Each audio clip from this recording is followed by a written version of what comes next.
Putin గారి ఇంటి మీద జరిగిన దాడి గురించి ఈ వీడియోలో మనం 3 మినిట్స్ లోపే తెలుసుకుందాం. ఇదంతా డిసెంబర్ 28 రాత్రి తెల్లవారుజామున జరిగింది. రష్యాలోని నోర్గోరోడ్ అనే ఒక ఏరియాలో పుతిన్ కి ఒక పెద్ద గెస్ట్ హౌస్ లాంటిది ఉంది. దాని మీదకే అటాక్ జరిగిందని రష్యా వాళ్ళు మండిపడుతున్నారు. ఉక్రెయిన్ వాళ్ళు ఏకంగా 91 లాంగ్ రేంజ్ డ్రోన్లని పంపించారంట.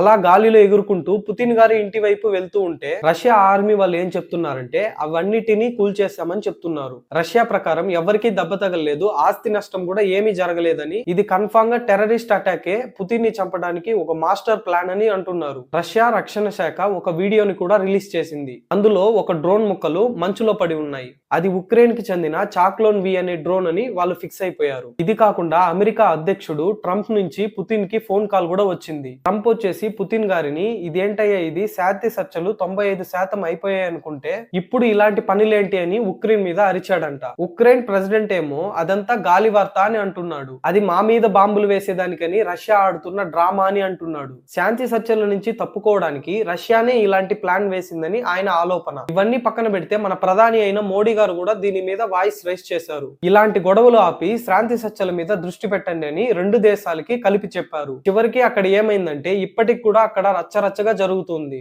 రష్యా ఏమో మేము శాంతి ఒప్పందం గురించి మళ్ళీ ఆలోచించుకుంటాం, మళ్ళీ రివ్యూ చేస్తామని వెనక్కొచ్చారు. ఉక్రెయిన్ ఏమో మేము చేయని పనికి మమ్మల్ని ఎందుకు అడుగుతున్నారని అంటుంది. ఈ ఇన్సిడెంట్ గురించి మీ అభిప్రాయం ఏంటో తప్పకుండా కింద కమెంట్ చేసి వెళ్ళండి. అలాగే వీడియోని లైక్ అండ్ సబ్స్క్రైబ్ చేయడం మర్చిపోకండి. మరొక వీడియోలో కలుసుకుందాం.